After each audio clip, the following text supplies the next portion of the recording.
इराणकडून आखाती देशांवरचे हल्ले हे तीव्र करण्यात आलेले आहेत. सौदी अरेबियावर जोरदार ड्रोन हल्ले केले जात आहेत. 24 तासात 60हून अधिक ड्रोन हल्ले करण्यात आलेत. आताची महत्त्वाची बातमी आपण पाहतोय. इराणनं आखाती देशांवरचे आपले हल्ले सुरूच ठेवलेले आहेत. उलटपक्षी ते तीव्र केलेले आहेत.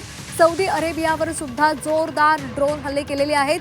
24 तासात 60हून अधिक ड्रोन्स इराणनं डागलेले आहेत. आताची महत्त्वाची बातमी आपण पाहतोय. ज्या ठिकाणी अमेरिकेचे लष्करी तळ आहे ते उद्ध्वस्त करण्यासाठी इराणकडून हे हल्ले केले जात आहेत. सौदी अरेबियावर जोरदार ड्रोन हल्ले केलेले आहेत. 60हून अधिक ड्रोन हल्ले इराणनं चढवलेले आहेत.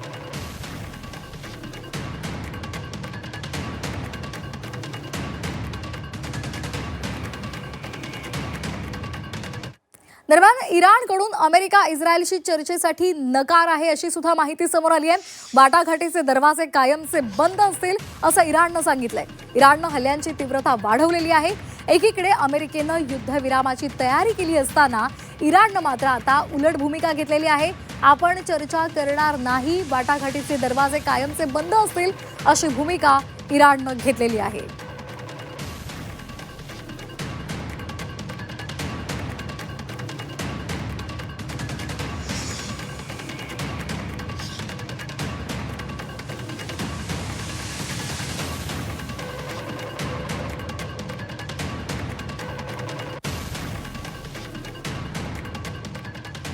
तर या संदर्भात आपण विश्लेषण जाणून घेणार आहोत.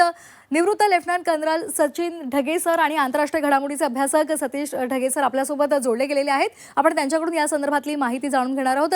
सतीश सर, स्वागत आहे आपलं झी24 तासवर.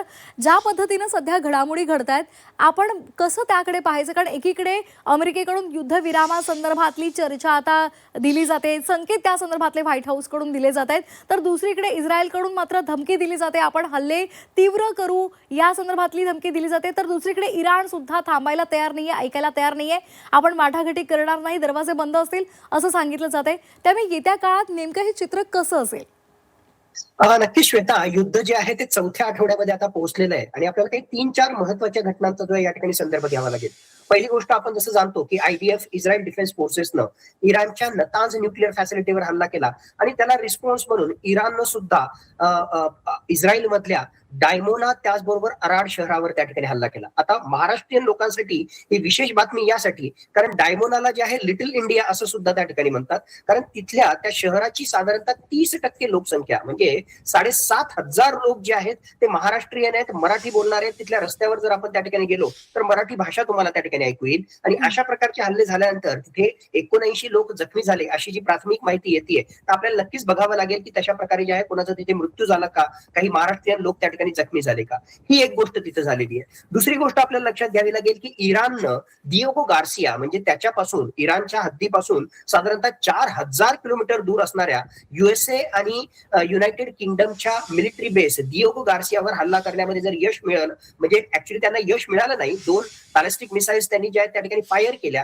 पण तिथपर्यंत जर त्यांच्या बॅलिस्टिक मिसाईल्स त्या ठिकाणी जात आहेत तर हे नक्कीच एक प्रकारचं इंडिकेशन आहे की आम्ही 4000 किलोमीटरचा पल्ला जर आमच्या पूर्वेला त्या ठिकाणी गाठू शकत असू, तर इराण जे आहे त्याच्या पश्चिमेला किंवा त्याच्या उत्तरेला असणाऱ्या युरोपियन राष्ट्रांवर सुद्धा अशा प्रकारचे हल्ले करण्याची क्षमता त्या प्रकारे ठेवतो. ही सुद्धा अत्यंत महत्वाची गोष्ट आपल्याला त्या ठिकाणी लक्षात ठेवावी लागेल. तिसरी महत्वाची गोष्ट, डोनाल्ड ट्रम्प यांनी सरळ सरळ धमकी दिलेली आहे की 48 तासाच्या आत जर स्ट्रेट ऑफ होर्मुझ ओपन झालं नाही तर आम्ही इराणचे पॉवर प्लांट त्या ठिकाणी उद्ध्वस्त करून टाकू. माझ्या मते ही फक्त धमकीच आहे, कारण खरोखरच त्यांनी जर अशा प्रकारची ऍक्शन घेतली तर फक्त पॉवर प्लांट उद्ध्वस्त करून त्या ठिकाणी चालणार नाही, त्याच्यानंतर इराण सुद्धा रिस्पॉन्ड करण्याचा प्रयत्न करेल. आणि अमेरिकेची जी मित्र राष्ट्र, अरब राष्ट्र आहेत, त्यांचे डिसलायनेशन प्लांट असतील, त्याचबरोबर वेगवेगळ्या प्रकारचे एनर्जी इन्फ्रास्ट्रक्चर, तेल साठी असतील, त्याच्यावर सुद्धा तो जबरदस्त हल्ले करेल. आणि डिजिटल इन्फ्रास्ट्रक्चर म्हणजे अल्टिमेटली आपल्याकडे जे इंटरनेट त्या ठिकाणी येतं त्या सबसी केबल्स आणि डेटा सेंटर्स यावर सुद्धा हल्ला करण्याचा प्रयत्न करेल. मग अमेरिकेला खरोखरच जर तसं करायचं असेल तर अमेरिकेला बूट्स ऑन ग्राउंड म्हणजे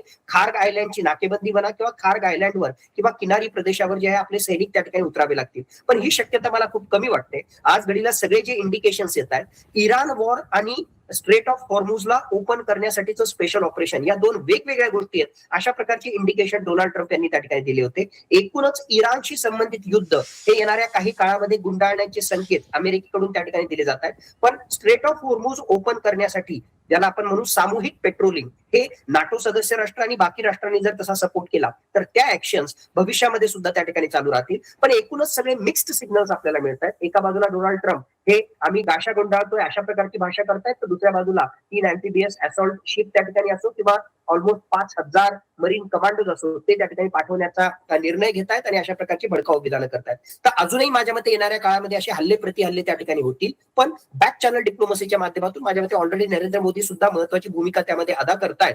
तर येणाऱ्या काळामध्ये जे आहेत असा काहीतरी या युद्धाला स्वल्पविराम लागेल अशी चिन्ह निर्माण होताना मला आज घडीला वाटतायत.